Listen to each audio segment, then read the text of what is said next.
साथियों नमस्कार। आज आपको हम बताना चाहते हैं और सुनाना चाहते हैं और दिखाना चाहते हैं कि बहुजन समाज को मिर्ज़ापुर जनपद में क्रांति अपने संगीत से छेड़ने वाले हमारे भाई बगल में बैठे हैं और ज़्यादा बात नहीं करेंगे। वीवीआईपी नेशनल न्यूज़ की तरफ से हम इनको एक मौका दे रहे हैं कि एकदम मस्त से गाकर बहुजन समाज के जो गाने हैं उनको हमको सुनाए और हमारे दर्शक को भी सुनाए।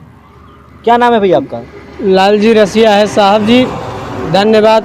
मेरे बगल में बैठे हुए संदीप मौर्य साहब जी, आपका लाख लाख शुक्रिया, बधाई हो जो कि आप बीवीआई इंटरनेशनल टीवी वीवीआईपी के माध्यम से वीवीआईपी हमको आप बोलने और गाने का चांस दिया। आपको लाख लाख शुक्रिया, बधाई हो। इसी बीच में हमारे बैठे बगल में डॉक्टर साहब शिवमणि भास्कर जी और हमारे दो सम्मानित भाइयों का हार्दिक स्वागत, वंदन, अभिनंदन है।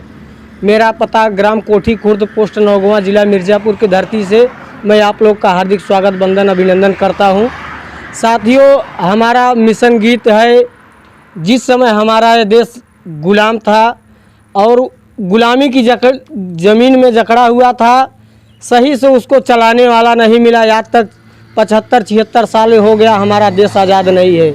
उसी समय भारत में जन्मे बाबा साहब के बीच में हमारा नौजवान साथी कहता है, लेकिन कैसे कहता है, जहिया से चली गईला इहवा से बाबा साहेब, जहिया से चली गईला इहवा से बाबा साहेब, लिखी के हो प्यारा संविधान हो। का हो साहब जी कहाँ चली गईला, का हो बाबा साहेब कहाँ चली गईला, छोड़ी आपन गरीब समाज होए बाबा, लिखी के हो प्यारा संविधान हो। आज 75-76 साल हो गया हमारा देश आज़ाद हुए, हम लोग अभी पूरी तरह से आज़ाद नहीं हुए हैं। ये आज़ादी हमको लगता है झूठी है।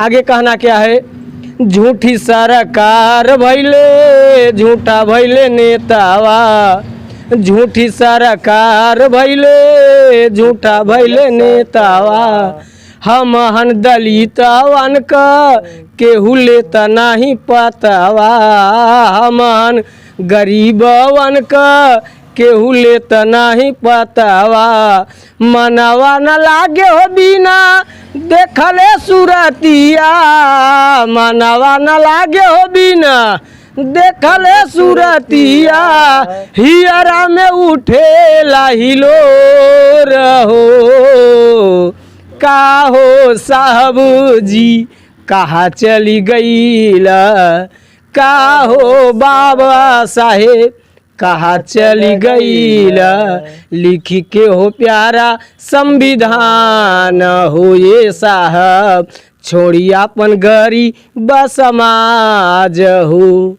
मानसिक रूप से गुलाम हो बनाइले, मानसिक रूप से गुलाम हो बनाइले, सब सुख खाई आधी कारलाई हाले, सब सुख खाई आधी कारलाई हाले, बतिया हमार सोच अपने हो मनावा, बतिया हमार सोच अपने हो मनावा, चेत अपन अपन अधिकार हो, का हो साहब जी कहाँ चली गईला, लिखी के हो प्यारा संविधान होए बाबा, छोड़ी अपन गरीब समाज हो।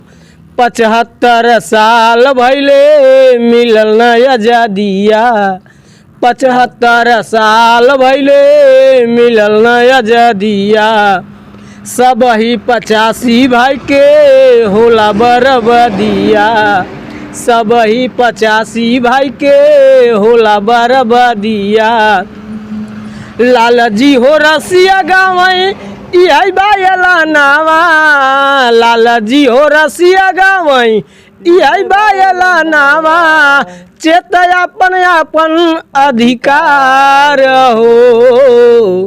का हो साहब जी कहाँ चली गई लिखी के हो प्यारा संविधान हो। ये बाबा छोड़ी अपन गरीब समाज हो। जय भीम साहब सभी साथियों को।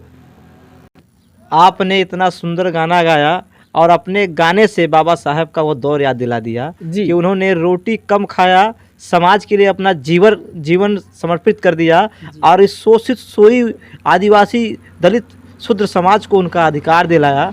लेकिन सच में अधिकार अभी बाकी रह गया है जो अभी हम जैसे युवाओं को दिलाना है। तो अब हमको बताइए, जब आपका समाज ही गद्दार हो तो बाबा साहब के मिशन को कैसे आगे बढ़ाया जा सकता है? जी साथियों, इसीलिए बाबा साहब ने कहा था ना कि हमें पढ़े लिखे लोगों ने धोखा दिया। जो पढ़ा लिखा होता है, जो नहीं पढ़ा लिखा होता है, उसकी आँख होता है। जब वो पढ़ा लिखा रहेगा तो सही रास्ता बताएगा, सही राह दिखाएगा, तभी तो अनपढ़ आदमी चल पाएगा। यही हमारा आपसे कहना है कि देखिए अपने बाल बच्चों को पढ़ाए और सही तरीके से उनको ज्ञान मिले और आगे का काम सही हो सके। अब आपने कहा कि पढ़े लिखे लोगों ने धोखा दिया, बाबा साहब ने भी ये बात कहा था, लेकिन मैं भी तो पढ़ा लिखा हूँ, समाज के लिए समर्पित हूँ, तो क्या मेरे जैसे युवा नहीं मिलते क्या आपको ऐसा देखने के लिए समाज में? नहीं मिलते हैं, लेकिन हमारे यहाँ जो है यहाँ के लोग कुछ गलत तरीके से बात करते हैं। वो संविधान के दायरे में नहीं रहते हैं, संविधान की बात नहीं करते हैं। इसी बात से मैं आप लोगों के बीच में अपनी बात को विराम देता हूँ।